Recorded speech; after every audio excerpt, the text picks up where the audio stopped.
kuri story ya Instagram ariko dushyize mwinyurabwenge Clement aramutse ari mu biganiro n'ikipe ntashobora kwambara jezi yatarayijyamo.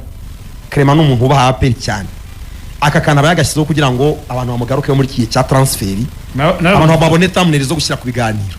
Rwose Clement n'umuntu ukunda gutwika nyine gutya kuvugwaho ni yicariye mu Rwanda rero niba ari championnat ahisemo ahazaza. Clement ari muri equipe y'igihugu harimo wasanga ari umukinnyi wamwera akajeze nka gift mu bari guhurira muri za Misiri hariya wamwerema aka gift akifotoza kambaye naho Clement rwose ahubwo Amavubi hari icyo tutavuze. Clement n'uzayobora ubwugarizi bwa APR sesita.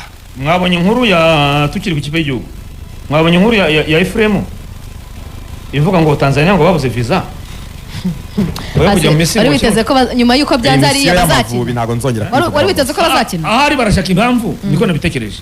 Tanzania bakivuga ko kampu yavuyeho abakina kiri burayi bahise basubira, abakina hanze bahise basubira. Urabo Tanzania babuze visa kujya mu Misiri. Ikipe y'igihugu Tanzania siracyahari none bashakaga visa badafite ikipe y'igihugu ikiri hamwe yakareka biranuko ntago byari kujisha abanyarwanda no kujisha bari gushaka gusobanura impamvu bazageza kuwa kane bataragaruka mu gihugu kandi nta bari gushaka impamvu bagomba kumara ibyumweru bibiri. Uburundi byararangiye amafora uracyari mu Misiri bari gushaka impamvu bagomba kumara ibyumweru bibiri bari muri hoteli zo Misiri na Maroc. Nta mpamvu nimwe dore amafaranga ya leta ari bagarutse hakiri kare misiyo bakubarira buri munsi ntago byahita bifa.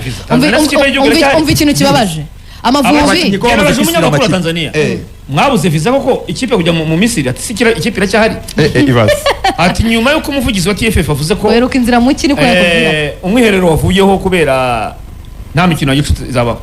Ati abakinnyi bakina hanze bahise bagenda nta kipe y'igihugu ikiri hamwe ikiri hamwe urumva ikintu none se uvuga Tanzania yabuze visa gute kandi ikipe y'igihugu itagihari buri mukinnyi yasubiye mu ikipe kazumva iki kintu. Amavubi ntabwo ubwo azasoza iyi window badakinye mu kino gishuti mikino yo gushaka qualification ya CAN iratangira 2027 ariko abo turi kumwe mu itsinda Cap Vert yakinnye imikino ya gishuti batsinze Serbia 3-0 batsinda na Bermuda 3-0 sibyo. Mali yakinnye na Iran itsindwa 2-0 Mali turi kumwe. Liberia ya Adil Elad Mohamed yatsinzwe na Sierra Leone igitego kimwe ku busa barongera bakine ndumva n'uyu munsi. Sierra Leone ifite umutoza wa Rayon Sport wakina bafite Diego Gomez da Rosa yabatsinze kimwe ku busa ariko barongera bakina undi mukino wa kabiri. Nifuza ko Diego Gomez nitwe twenyine muri iri tsinda turimo tutabonye nibura n'umukino gishuti na club nibura yo mu Misiri isanzwe kugira ngo umutoza Stephen Constantine abashe kureba aho abakinnyi be bageze no gukora imyitozo nyine mukiruka kareba nyine niba muri fit. Oya jesi nkubeshya rwose mu rwego rwo Ephraim yanengushye mu rwego rwo kugaragaza ko Amavubi yagiye mu Misiri bari byatumye ko ariko kazi yagiyemo kazu abanyamakuru bajyanye n'ikipe y'igihugu Ministeri ya Sport na Ferwafa bahisemo kubera ko bazajya abwira ibintu nkabira bakabyandika nese ubara gutenguha gute ko ariko kazi utabyandika ntabwo yabyemera utabyandika ntiyajyaje. Fabrice namwumviye ari kuvuga ari kuganira n'abakinnyi mbere ko bagenda muri speech yafashe yaravuze ngo dufite n'abanyamakuru bakunda ikipe y'igihugu cyane bazaba hafi.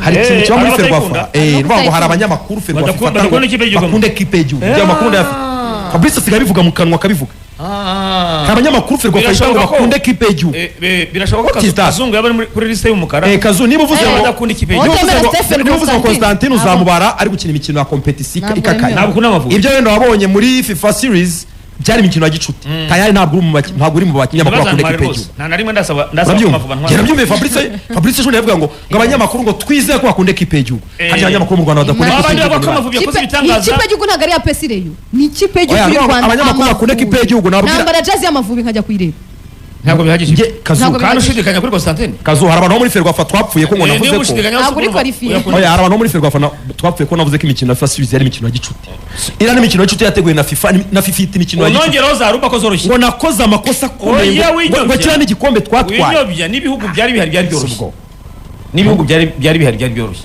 ngo abanyamakuru ngo bakunda ikipe y'igihugu Fabrice akabivuga ni mu bagumane rero abakunda ikipe y'igihugu ni mu bagumane iby'umwe